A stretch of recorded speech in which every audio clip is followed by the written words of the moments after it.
जब इनका जन्म हुआ था तभी ब्राह्मणों ने कह दिया था इनकी मृत्यु ब्राह्मण के साथ से होगी, इसलिए जो घटना निश्चित है वही बनी है, कुछ नया नहीं हुआ है। लेकिन फिर भी व्यक्ति को सांकेतिक रूप से इसका ध्यान रखना चाहिए। बोले वृंदावन बिहारी लाल की जय हो। यह स्वरूप है। श्री सुखदेव जी महाराज जब पधारे हैं परीक्षित का कल्याण करने के लिए, संतों को बड़ा हर्ष हुआ है। जो परमात्मा में जिनकी बुद्धि निरंतर लगी रहती है, वे श्री सुखदेव जी महाराज के कुछ क्षण आज हमें प्राप्त होंगे।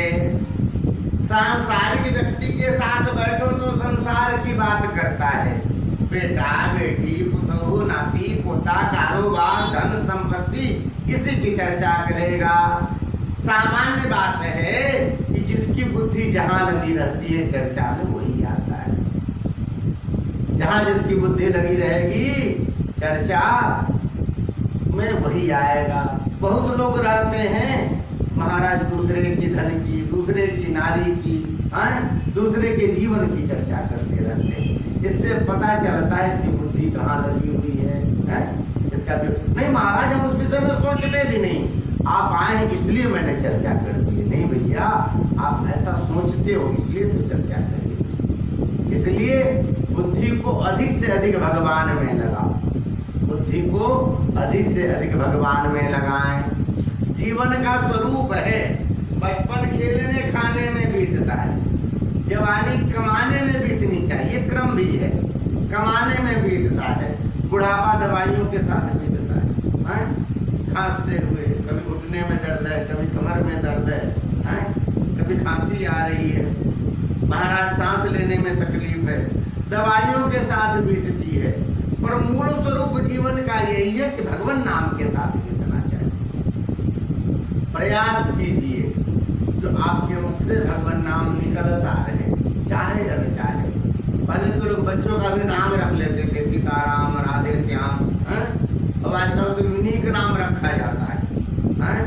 अब तो ऐसा ऐसा नाम रखते हैं तो उसको खुद खोजे तो क्या है, नए नाम है लेकिन पल्ले नहीं पड़ते रहते, लोग रखते हैं कुछ नया है, कुछ नए तरीके का नाम। ये तो अच्छा है कि डालडा वालडा नहीं रखते, कुछ दिन में तो ये भी रखेंगे शांति क्यों डालडा, नया नाम किसी का नहीं रखा है। यह स्वरूप है, पर मूल स्वरूप यही है कि नाम जो है भगवान के नाम पर रखने का लाभ यह है कि आप न भी चाहो, आपकी बुद्धि भगवान में न लगे तो भी आपके मुख से भगवान नाम निकलता है। और भगवान नाम का यही स्वरूप है कि महाराज चाह में, अनचाहे में, सोए में, आलस में और कैसे भी आपके मुख से निकल जाए वह आपका कल्याण ही करता है। भाव कुभाव अनघ आलस हूँ, नाम जपत मंगल दिसि दसहूँ। यह स्वरूप है। श्री परीक्षित जी महाराज बोलने को आतुर हुए हैं कि सुनो जय जय। और श्री सुखदेव जी को के चरणों में बैठ करके कहते हैं कि महाराज मेरे जैसा व्यक्ति जिसकी 7 दिनों में मृत्यु होने वाली है, मरने वाला है, उसको क्या पढ़ना चाहिए, क्या जपना चाहिए, कौन सा पाठ करना चाहिए, किस देवता का ध्यान करना चाहिए, हमें बताइए। देखो 7 दिनों में सब मरते हैं, सोमवार से लेकर रविवार के बीच में कोई 8वें दिन मरता है, नहीं मरता है। ये संसार के समस्त जीवों के लिए उपदेश है। परीक्षित जी ज्यादा लाभ में है, मरना तो निश्चित था पर उन्हें यह मालूम है कि कब मरना है। हम सबको नहीं मालूम कब मरना है, कुछ पता नहीं है, इसलिए हम लोग को प्रत्येक दिन सुलभ बनाना चाहिए। श्री सुखदेव जी महाराज कहते हैं कि राजन तुमने जो प्रश्न किया है वो बहुत सुंदर है। वरीयाने सते प्रश्न हितो लोकहितं नृप, आत्मवित सम्मतः पुंसां श्रोतव्यादिषु यतपरः। अरे आपने बहुत सुंदर प्रश्न किया है।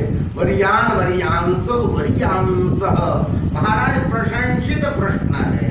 कारण क्या है कि आपने अपने हित के लिए, अपने शुभकामना से न करके लोग की शुभकामना से यह प्रश्न किया।